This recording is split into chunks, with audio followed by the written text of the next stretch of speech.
We'll see.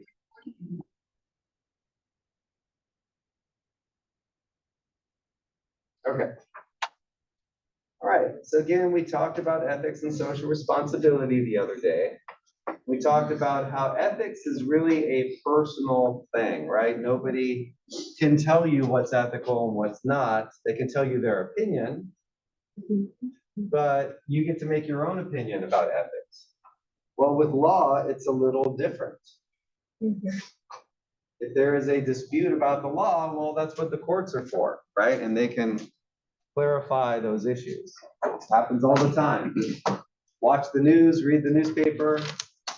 You'll learn about all the different court cases trying to figure out, what was legal, what was not legal. So that's what we'll be talking about today, our legal system. And we'll be talking a little bit about taxes. Taxes are determined by our legislators. The same people that make the laws also decide what taxes have to be paid. So there's a close relationship. And it all relates to ethics because following the law and paying your taxes is generally an ethical thing to do, right? There might be some areas where you could disagree with that, but in general, that's the price of living in a free society, is you follow the law and you pay your taxes, and then you live in a society where everybody else is following the law and paying their taxes, hopefully, right? Okay, so today we will talk about the legal system that we have here in the United States and how it's used to help businesses operate effectively and efficiently. If we didn't have a legal system, we'd have chaos, right? Everybody would be stealing and doing all kinds of crazy things.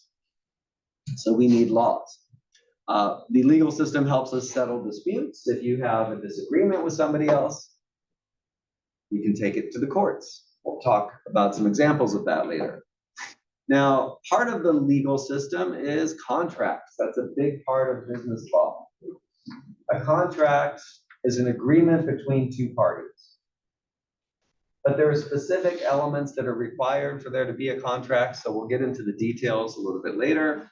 We'll look at all the different types of business law that you need to think about if you're starting or managing a business. And we'll talk a little bit about the common taxes that businesses pay. All right, so let's start with where our legal system comes from. Every country gets to decide what legal system they want to have. If you're in India, your legal system might be based on cultures and even religious texts that the majority of the population adheres to. If you're from a Muslim majority country, you might have Sharia law where the local imam gets to specify some of the rules that govern that society. Here in the United States, we're a pluralistic society. We have people from all different parts of the world who have come to the United States. We have the Native American reservations where many of the indigenous population lives, although some of them, don't live on the reservations. But in tribal lands, in Native American lands, they have their own laws. They have their own legal system that they can enforce. It's kind of like every reservation is kind of like its own nation within the United States. Kind of an interesting system. So our legal system that we have here in the United States primarily came from the British legal system, because the founding fathers that declared independence from England and created the initial 13 United States, were the 13 colonies that became the initial states. They were mostly British in origin. Right? Even if they were born here, their ancestry was primarily British. And so they adopted the British legal system. And that's basically what we have today. It's an adversarial system where if you go to court, there's your side, which is you and your attorneys, and then there's the other side, could be the government, some government agency that is accusing you of a crime or accusing you of defrauding the state or the county or whatever it might be. But it could also be a company, or it could be an individual that you are having a legal dispute with. But it's basically adversarial. The two sides each have their lawyers, they argue things out in court, and they try to get to a resolution. It actually goes back in olden times. They used to joust on horses where they would ride towards each other with a lance, or they would shoot each other with pistols, and that's how they settled disputes. And thank goodness that's not what we do anymore, right? Or at least that's not our official method of resolving disputes. But we kind of do the same thing with lawyers. And it could be just as painful because it might cost thousands of dollars to hire a lawyer to defend you. And it might take years of your life to go through this legal process just to defend what you feel are your own rights. But that's the legal system we have. It's adversarial in nature. Now, there are two basic aspects of our legal system. If we're trying to figure out what's legal, we can look at previous cases. So you can look and see, is there a similar case to this one? And if so, how was that similar case ruled? And then we can use that as a precedent, a model for how to rule in this case. So the judges and the juries will often do that. And when we do that, it's either called common law or sometimes it's just referred to as case law. Okay? So it's looking back at previous cases. But sometimes you don't even have to look at previous cases because there's a specific law that has been violated. So that's called statutory law. Is anybody familiar with this term statute? Statute with the T. Statute is a law. So when our legislators, whether it's the federal legislators like Congress or state legislators like our state assembly people, when they make laws, they write them down. And we can refer to them. For example, if you're curious about laws related to employment in California, well, there's a labor law code, all the written down laws related to employment. If you're interested in knowing about the traffic code, you can look it up and you can see what are legal versus illegal actions under the traffic code. If you have the unfortunate experience of being pulled over by a police officer or highway patrol, and they give you a traffic citation, it will specify on there what code they feel that you violated from the traffic code. So these are examples of statutes, laws that were written down, and it's usually pretty clear. Did this person violate that law or not? It still might have to go in front of a judge. There might be some dispute, but there's a specific law that is in question, as opposed to common law, where you just look at previous cases. Okay? So any questions on those two basic aspects of our legal system? Right. We also have in this country, at least as of today, we have administrative law. And the reason I say as of today, well, the Supreme Court recently heard a case that might weaken our administrative law system. So this could be changing over time. We'll see what happens.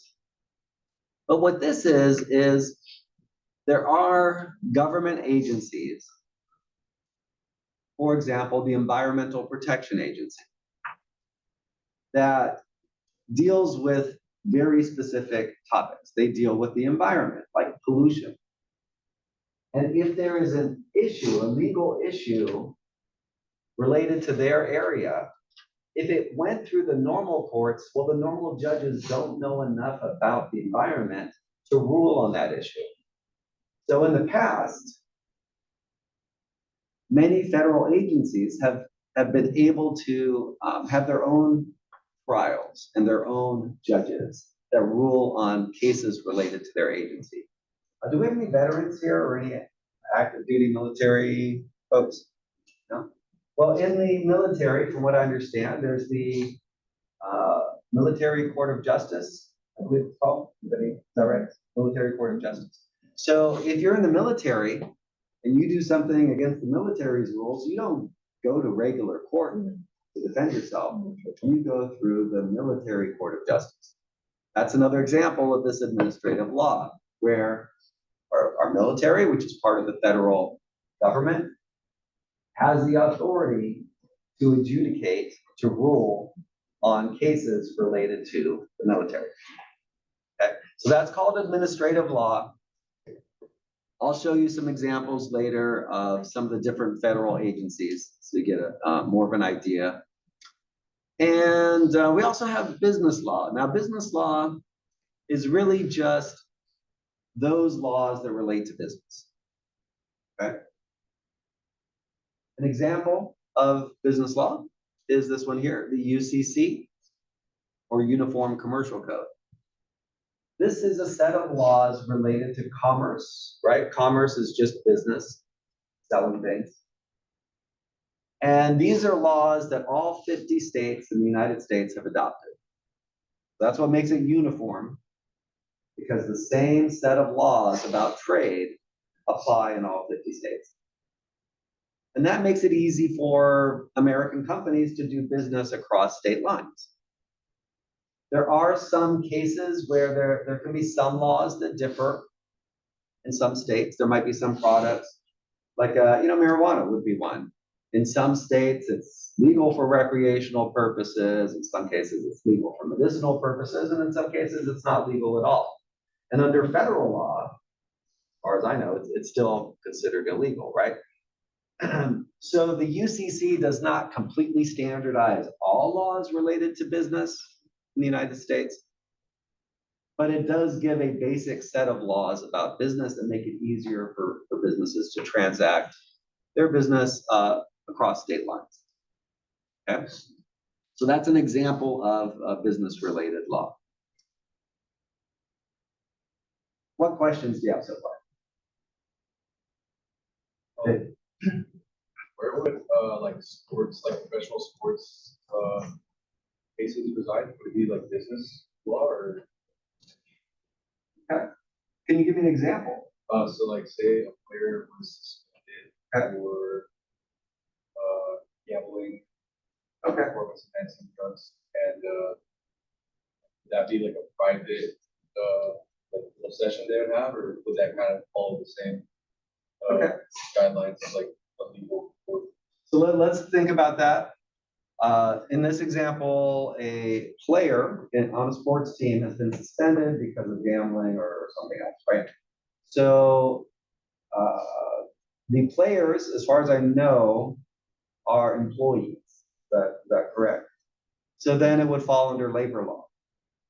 And whatever state that team is based in would probably have its own set of labor laws that would relate to that. So it would probably fall under that state's labor laws. You know, there's some laws that are set at the federal level that apply to all 50 states, and I guess our territories as well. But there are other issues that are allowed to be decided at the state level. And so labor law is one of those examples. Most labor laws are at the state level. So then it would go through the state courts if there was a dispute, if there was a lawsuit. And if it turned out to be a federal case, a case that dealt with federal law, then it would go through the federal court. But it basically would be a dispute between two parties, the athlete and the owner of the team, or the team as an organization. I think I'm just wondering because I think like a few months ago there was, I don't like I said, I don't know if this depending on the state or what it was, but I think a player got like they had to pay fines, like thousands of dollars to the state. Okay. They were like betting on themselves Mm. and kind of fixing it. Okay, so then that's illegal. That could actually be, a violation of antitrust laws because of the conflict of interest, perhaps, would be a federal case. Or could be a violation of some state laws. Yeah, so in that case, then the government gets involved. It's not a dispute between the individual and the team. It's now, it's now the government saying, hey, you've done something illegal. And you could be fined, maybe even jailed for some crimes. Yeah. So I'm definitely no expert. I'm not an attorney. If you take business law here, it is part of the business program. So if you're a business major, you'll probably take Business 18. I think it's called the legal environment of business. Yeah. And I know that one of the instructors is Lisa Storm, and she is an attorney. So if you take it with her, you'll be hearing from somebody with a, I believe she has a JD, Juris Doctorate degree in law. So, so she can speak with much more legal authority than I can. Any other questions or comments? That was a good one. Thank you for raising that point, Jaden. All right, so we kind of touched on this, but let me elaborate. If there is a legal dispute, it starts at what's called the trial courts. So for example, right here in Salinas, we've got the courthouse. If you've ever served jury duty or been there for any reason, that's where cases are first heard. And if you are involved in a case and you don't like the outcome at the level of the trial court, you can try to appeal. We have a whole other level for the appeals process, meaning you could say, I don't think my case was handled right. I think it was not adjudicated properly. And so I want to appeal and have my case heard by a higher court. And if it's accepted, then the appellate court will check it out. They'll look at the case and they might end up ruling in your favor and reversing the trial court's decision. Or they might uphold the trial court's decision and say, sorry, we looked at it and you still lose. And then you could appeal to even the Supreme Court. If it's a state case, this would be the Supreme Court of California.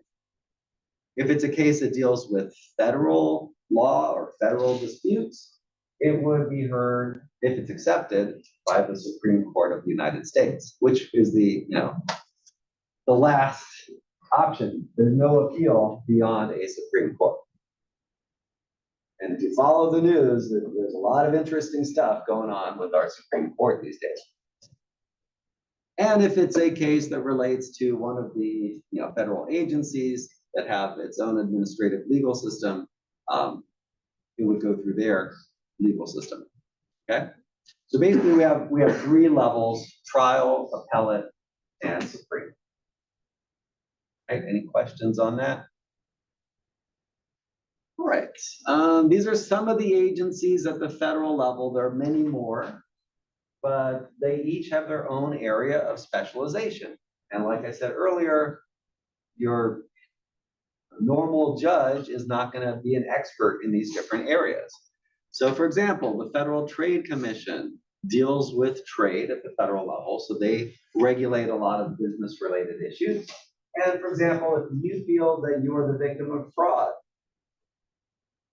you can make a claim to the FTC. They're going to want to know about it. There might be other people that are also victims of that same fraud, right? So they get involved with fraud issues. The food and the pharmaceuticals that we use, we want them to be safe, right? They're regulated by the Food and Drug Administration, which also has jurisdiction over cosmetics, interestingly. Not supplements, like not herbs and things like that, but over food, drug, and cosmetics. Unfortunately, many of these federal agencies really don't have enough money to do their job as well as we might like. So that's creates problems. Sometimes there's food out there that's contaminated and the FDA didn't catch it because they don't have the resources to monitor everything. Or sometimes a drug gets approved that ends up being harmful because again, the FDA didn't have enough resources to thoroughly do their job. We have the FCC, Federal Communications Commission. They have jurisdiction over what goes on network television and radio. We have the Environmental Protection Agency, which I mentioned earlier, Federal Aviation Administration to make sure that our planes are safe. Hopefully don't have doors flying off and things like that, which happened to an Alaska airline plane recently. So these are some of the federal agencies that specialize in certain areas to try to make sure that we as citizens, as at least residents of the United States, that we are safe and can trust, that the companies that are providing air travel, food, and all the other products and services are not going to harm us, right? This is why we pay taxes. So that somebody is looking over and protecting us. That's the whole idea. Not a perfect system, but it's a system we have. So some of these agencies, again, do have their own administrative legal system for cases related to them, unless, of course, the Supreme Court decides that they shouldn't, which is up in the air right now. Okay, any questions, comments? So let's cover one more slide, then we'll do our GROW activity. When there's a dispute between two parties, you can go to court, but as you can imagine, if you have to hire a lawyer, not only is it expensive, but it could take months or even years to have your case resolved. I'll tell you one situation I had. I had a tenant in a property my wife and I own, and she owed us a whole bunch of money. Took her to small claims court. I won, got a judgment against her. Probably never going to get that money. I had to go through all this process. I had to pay money to sue her. I didn't need a lawyer because it was small claims court, but I did have to go through the whole process of suing her, going to court and everything, getting the judgment. Had to track her down. I had to hire a private investigator to figure out where she was so they could serve her a subpoena so that she knew she was being taken to court. Go through all this process. I won, but I'm probably never going to collect a dime from her because she doesn't have a job and she doesn't have any money. So she has nothing to pay me with, right? So if she ever gets a job and I somehow find out about it, I could then garnish her wages, which I don't even like the idea of having to do that. But on the other hand, it is a matter of justice and she owes me the money, right? So if it ever gets to that point, I'll think about it. That's what I want to do. But our legal system is not perfect, right? And having to go through the court can be time consuming and in some cases expensive. So what some people do instead is they go through mediation or maybe even arbitration. Is anybody familiar with the difference between mediation and arbitration? All right, I'll give you an example of mediation. It happened right here at Hartnell College just last year. When our faculty union was trying to negotiate with the district, because we, as union members, I think it's every 3 years, in our case, we renegotiate our contract. Well, our contract had expired a year earlier. And the district was not anywhere near where we wanted them to be in the negotiations. We were asking for this, they were offering that, and nobody was budging. and was dragging on and dragging on. So finally, we said, okay, we give up.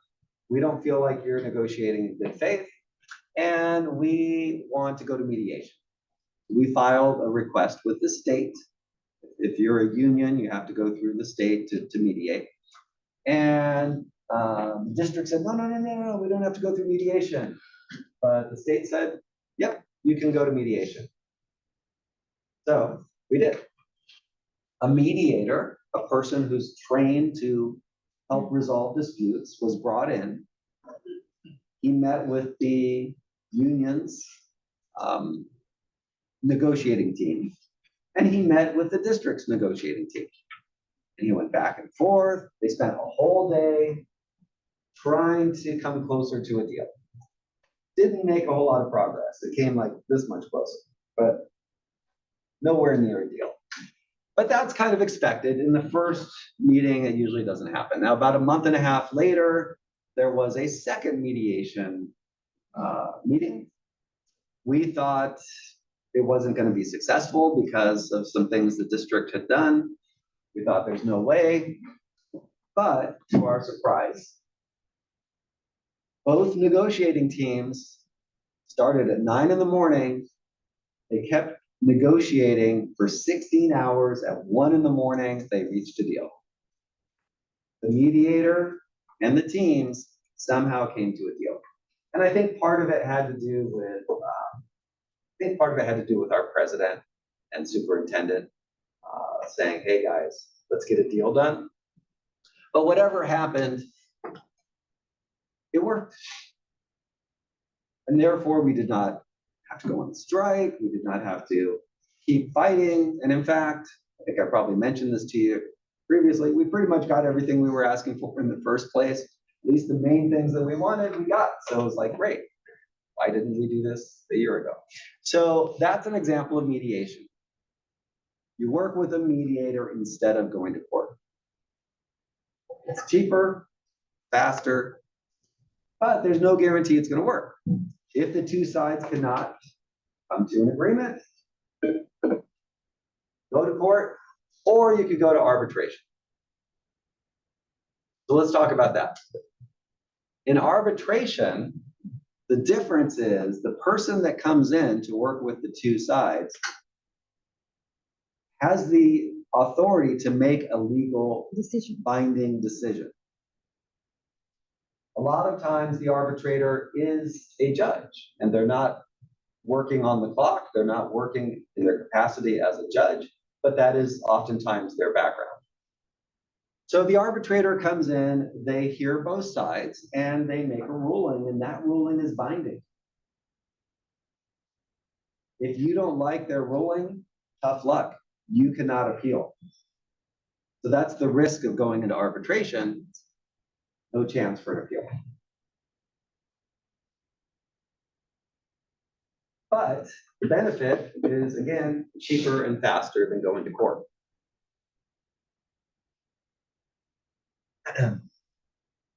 If you go to a doctor's office or dentist office, you know how they have you fill out all that paperwork before they can see you? Sometimes there's an arbitration clause in there. And you might not even notice, right? But if you read the fine print, you might see in there that it says something like, if we have a legal dispute, we want to go through arbitration. We don't want to go through court. And if you sign that document, then that means you probably give up your right to go to court. And that's okay. You know, arbitration is not necessarily a bad thing, but the problem is this doctor or dentist has a lot of legal disputes. They might have a relationship with that arbitrator. They might be best friends and you don't even know it, right? So if you are going to arbitration ever in your life, try to make sure you get to say no if you don't like who the arbitrator is. That you can pick somebody that you feel comfortable with as the arbitrator. Now, to give you an example of this, I know it seems very abstract, but have you ever seen a show like Judge Judy, where it looks like it's court, it's not really court, right? Well, it's actually arbitration. The Judge Judy was a judge, you know, that was her job, I don't think she works as a judge anymore because she's one of the highest paid people on television. But in her, courtroom, it's really just a TV studio. And when she makes a ruling, it's legally binding. The two parties are stuck with that, and there's no chance for appeal. Now, I know this, I've lived it. I had a small claims issue once. My son was learning to drive, and you have to go through driver education. So I found a company to do the driver education, and this company turned out to be really scammy. And the guy who owned the company, who was also the driving teacher, kind of a jerk. And so my son had the first appointment, and we couldn't get the second appointment scheduled. It was just a nightmare trying to get the guy to schedule the second appointment. And my son was really eager to get his license, but he had to do this first. So eventually I gave up. I found another company. They did the second driving appointment for him. And I took the first company to small claims court and said, I want my money back. And he said, no, I'm not going to give you your money back. And so I filed this claim in small claims court. I got a letter from the Judge Judy show saying, hey, we noticed you filed this case. Would you like to have it adjudicated on Judge Judy's show? And I thought, sure, that would be fine, because they would pay me and my son and my wife to appear on the show. And the dispute was only over $250. We would make more from being on the show than I was suing for in the first place. So even if we lost, we come out ahead. So I thought, yeah, sure. Except I thought there's no way this guy that I sued is going to want to go on national television and look like a schmuck because he failed to provide decent customer service. Well, he was a schmuck. He wanted to be on the show. He was excited to be on the show. In fact, when he went on the show, he showed up there with a list of other lawsuits against him. And he wanted to know if they could all go through the Judge Judy show, because he was getting paid to be on the show. And he wanted all these lawsuits to be on the show. And they said, no, you can't do that. You can be on our show maybe once every 6 months, but not like every week. So anyways, we went on the show, we won. Students often ask me, where they can find the video. It's not out there. You can't find it. If you ever find it, let me know, but you're not going to find it. They do re-show it as reruns once in a while, from what I hear. But anyways, we did win. And so we got the $250 that we were suing about. Now, it was the Judge Judy show that paid us. And then they paid us for being on the show, and they paid him for being on the show. So everybody was happy. But that was arbitration. Now, it's not always arbitrated on television, right? But that show and other shows like it, those are arbitration. All right, so any questions or comments here before we do our grow activity? What year was it? Let's see, my son was about 16, so it was about 10 years ago. Yeah, when I search for it online, I can find there's a picture from the case, and there's a picture of me, and it says, I think the episode was called like driver education or something like that, but there's no video. So one of these days, maybe I'll be able to, they'll publish it somewhere, but I can't Someone find on it. a future tape would have it. Yeah. All right, so let's pause for a bit and get into your groups of at least 4 for our grow activities. Let's talk about contracts. How many people here have ever entered into a contract? It's a trick question. Everybody has. You just might not have been aware that you were entering into a contract. So let's look at what a contract is. There are these 5 elements that have to be in place for a contract to exist. Both parties, whether the parties are individuals, whether they are companies, whether the government is one of the parties, both parties have to agree on the contract. Okay?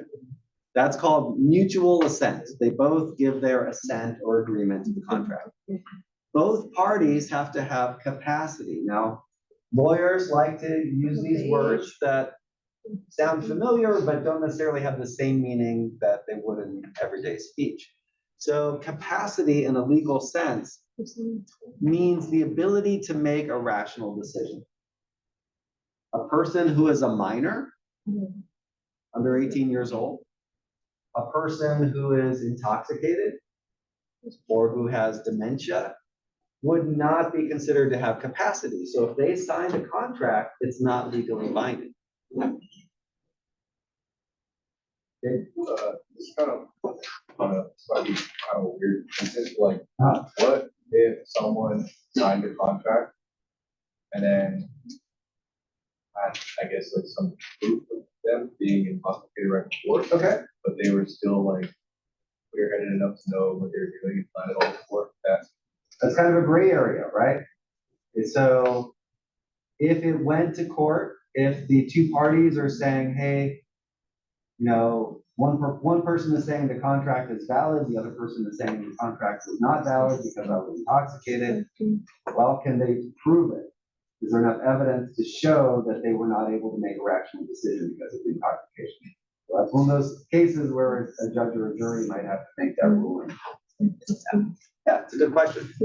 So that is a requirement. Both parties have to have the capacity to make a rational decision.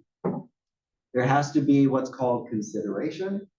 This means that there has to be something of value that each party is giving. So if I tell you that if I win the lottery, I'm going to give you half of the money,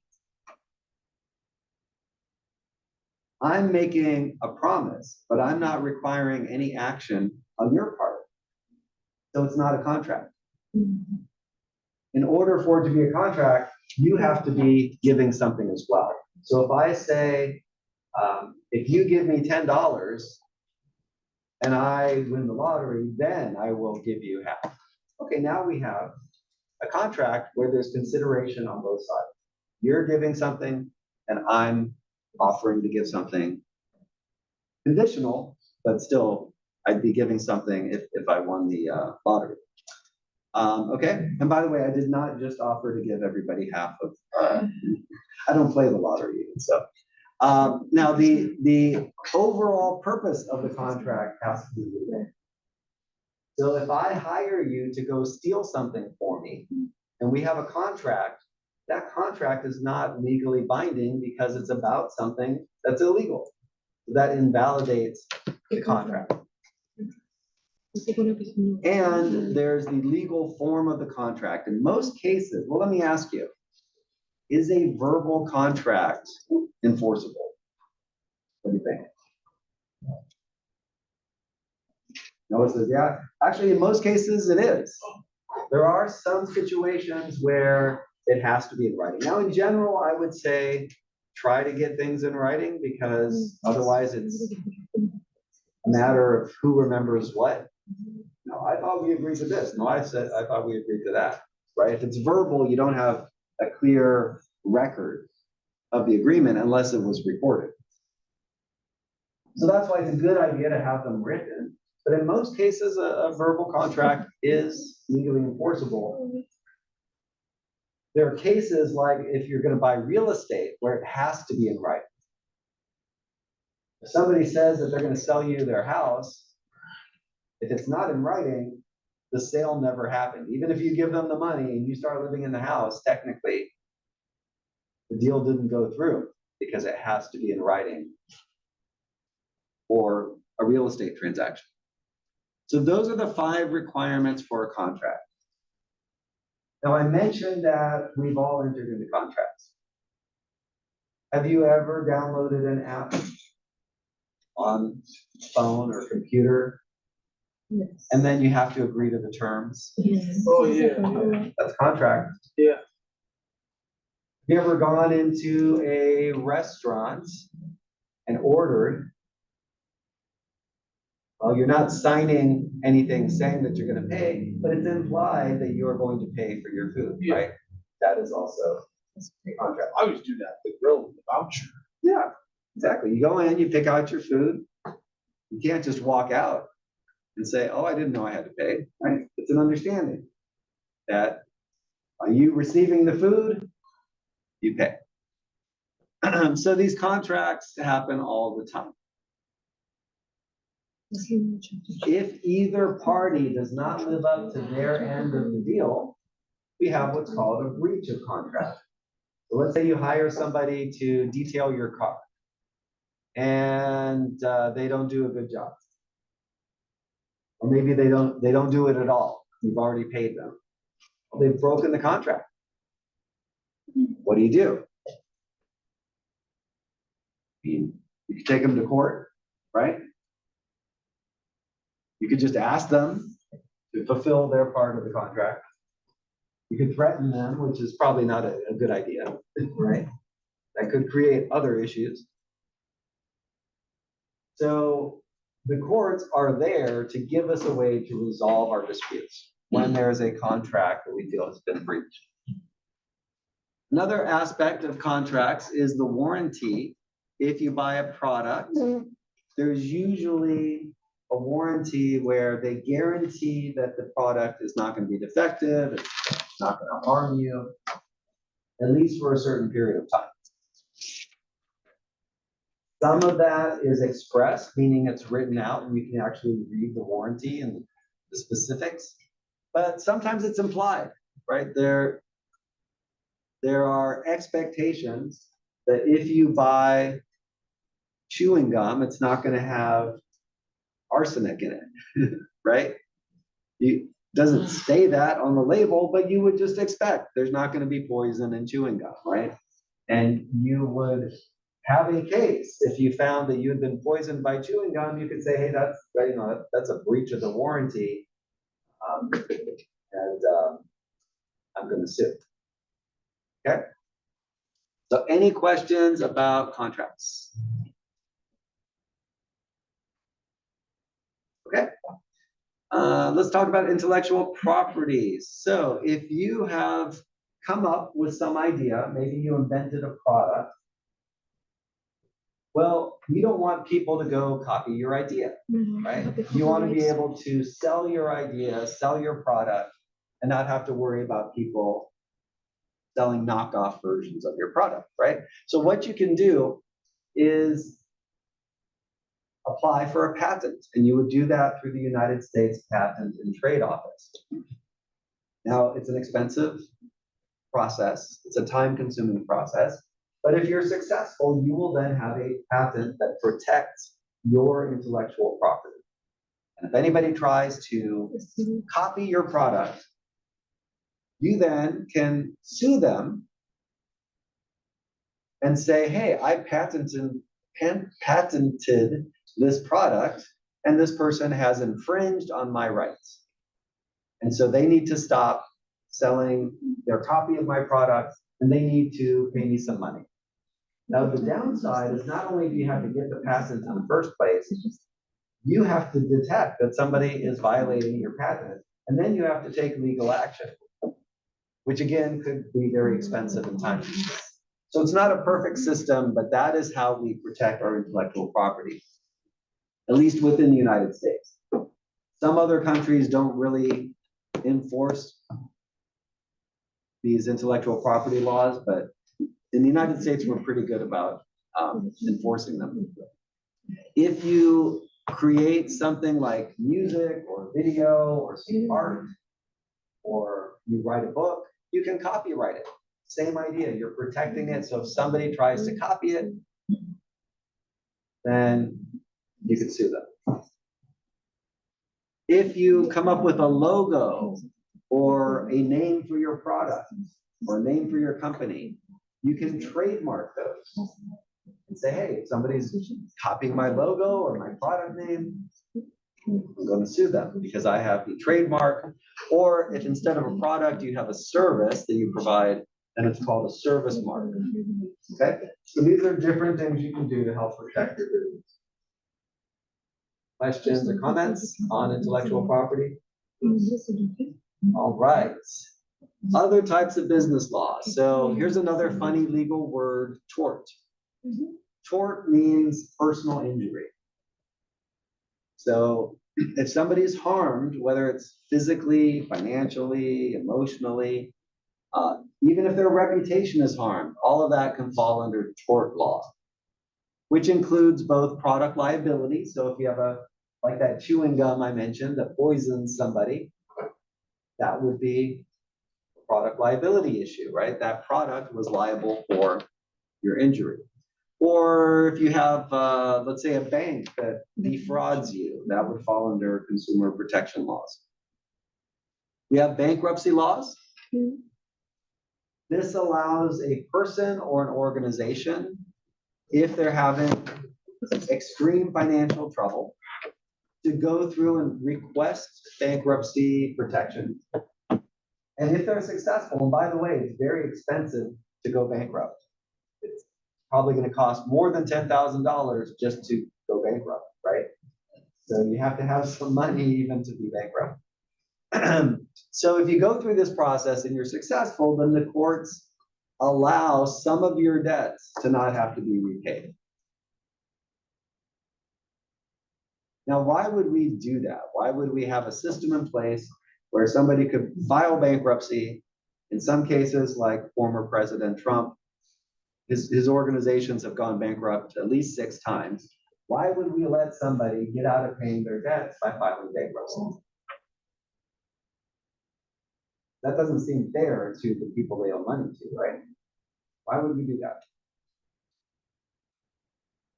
Well, we don't want individuals or companies to get in such a bad financial situation that they feel that there's no hope and there's no way out of it. You know, for individuals, they could then, who knows, become suicidal or something. We don't want people to come to that point. So we give them an option to financially sort of wipe the slate clean, at least to some degree, and kind of get a fresh start. And the companies that made loans that aren't going to get repaid, they know this. They know it's a chance that people will file bankruptcy. That's why they often charge high interest rates, so that they're making enough profit off of other people that they can afford to take the hit when there is a bankruptcy. We have antitrust laws. These are the laws that are designed to avoid like the price fixing that Jaden mentioned earlier, where you've got people like agreeing on prices. I think you mentioned something along those lines. If companies are setting their prices, if you have 2 competitors agreeing on what their prices are going to be, that's illegal. Because we want those companies to compete, not artificially inflate their prices at the expense of consumers. The antitrust laws also help prevent monopolies from taking over. If a company gets too big, our Department of Justice can use these antitrust laws to break them up. We have laws about advertising and to some degree about pricing. So for example, there are certain products you cannot advertise to children, right? We have laws about the regulation of industries. Some people feel companies are too regulated. Some people feel they're not regulated enough. And then there's the internet. I think most people would agree we probably need some more laws about the internet because there's so much crazy stuff that happens online. All right, so these are different types of business law. Any questions out there or comments? All right, these are some of the taxes that companies have to pay. Companies pay tax on their profits, just like we do as individuals. They pay income taxes. They pay property taxes on buildings, vehicles, even equipment and furniture. They have to pay taxes on all that property. They have to collect sales tax. Well, they don't have to collect it from us, but they do. But they are responsible for paying sales tax on any retail sales. There's some products that have specific taxes like gas and tobacco. They have their own unique taxes, and those are called excise taxes. And then there are payroll taxes, like your employer has to contribute to your Social Security, your Medicare. They have to pay for unemployment tax. They have to pay, well, workers' comp is not really a tax, it's an insurance. But these are all aspects of payroll that they have to pay for. All right. So in this appendix, we've learned about the legal system, how it's used to govern transactions and settle disputes. We've learned about what a contract is, different types of business law, and some of the common taxes that businesses have to pay. Okay? Comments or questions? I have like a kind of a random question, Okay. but like say, like if a family member gave you like $250,000, would you have to pay income taxes? Interesting. Family members are allowed to give gifts to other family members. It's up to, I think it's $14,000 a year per person. So if it's let's say a mother and a father together, that would be $28,000 in a year that they're allowed to pass on as gifts to their family members without taxes. But beyond that, I believe there would be a tax. Now, there are all kinds of creative ways to get around that, but in general, yeah, it's supposed to be taxed. 14,000 per person? I believe, yeah, it might have gone up, but I know that's what it used to be. Yeah, Jade? Could you like launder money, like for gifts? Well, not legally, but some people do that. Yeah, there are ways that you can pass money to somebody else in ways that are illegal. Now, if you get caught, obviously that's a federal crime, right? But yeah, there are money laundering operations out there all the time. Yeah, when I pass by businesses that are clearly not making a profit, but they're still operating, to me, you know, it's a red flag. They may be a money laundering operation, right? But what about like all the Starbucks like big stuff? It's like they make a lot of money, like Starbucks Yeah. and stuff. Like they make a lot of money, but they're kind of like really close to each other. Oh, no, I think they're really making money. If there was nobody in line to buy coffee, you would wonder what's going on here, but I think they're selling a lot of coffee. I wouldn't worry too much about Starbucks. Okay, so with our remaining time, we've got about 12 minutes. I'm gonna have to go a little bit quickly. You might want to follow along and just submit your answers and be done with it. From the home page, if you just go down to the extra credit module, click on the DEI anti-racism quiz. If you've already taken it, again, that's fine. But if you haven't, you might want to just go ahead and do it now. And when you open it, it's going to look like this. And we're going to go through, there are 25 questions. We'll go through and I'll show you what the answers are. And then everybody who submits this quiz is going to get 1 extra credit point. Okay? Even if you end up missing a question, don't worry about it. You'll still get the credit. Okay, are we ready? Because again, we're short on time, so I'm gonna have to go kind of quickly. Spanish has more than 100 million native speakers, surpassed only by Mandarin Chinese as the language with the most native speakers. What do you think, true or false? It is a true statement. The first university in the Americas was established in which country in 1551? Any guesses out there? So the answer is Peru, and put a capital P so the Canvas will mark it correctly. 1551, there was a university established in Peru. Okay, what do you think is the missing word here? Spanish public schooling in Florida preceded English public schooling by 300 what? Years. That's right. 300 years before the English, there were Spanish public schools in Florida. Hard to believe. Which of these crops were cultivated by the peoples of Mesoamerica? Tomatoes. All of them. Okay, it is all of them. And I always like to point out these are the best foods in the world, in my opinion. Okay, the engineering and the city planning of Machu Picchu, Peru was more advanced than in much of Europe at that time. That is a true statement. Yes. Which of these inventions came from Latin America, at least partially? All of them? It is all of them. Color TV, contraceptive pill, photography, although you could argue that one. Ballpoint pens, artificial hearts, and then you all know what a CAPTCHA code is when you go to a website and you have to type in the letters and numbers to prove you're not a robot, right? That was invented by a Guatemalan, same guy that invented Duolingo, made the CAPTCHA code. Okay, who was the youngest American Congresswoman in 2022? AOC. Who's the first Latinx US Senator representing California? Alex Padilla, that's right. First Latina on the California Supreme Court? Patricia Guerrero is right, and she's the Chief Justice. And Ricardo Lara is the first openly gay person elected to statewide office. He is California's insurance commissioner. Okay, next question. Which country is Pope Francis from originally? Well, originally, what country was he from? It was Europe. That's where he lives now. France. Argentina. He's originally from Argentina. That is correct. Again, capitalize the A. So Canvas will mark it correctly. Of these four Black men, which ones had a white parent? Okay, yes, Barack Obama and you're right, Iman, it actually is all of them. All of them had a Black parent and a white parent. But for some reason, we consider them Black.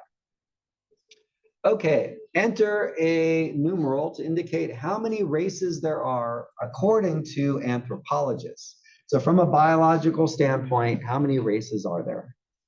What do you think? 0 to 1. Yeah, either of those answers, either 0 or 1, will be a correct answer. Of these Native American tribes, which ones had ancestral lands here in the Salinas Valley? It's not all of them in this case. The first one, definitely. Don't ask me how to pronounce their original name. Not the Chumash. Yeah, both of the Ohlone tribes. Yeah, Mutsun and Rumsun, Ohlone, and Salina. Those three had roots here. Okay, of these four individuals, which ones had Jewish parents? It's not all of them. Albert Einstein. Yes, on Einstein. Okay, Jesus, Joseph, and Mary were both Jewish. What do you think? Anybody else?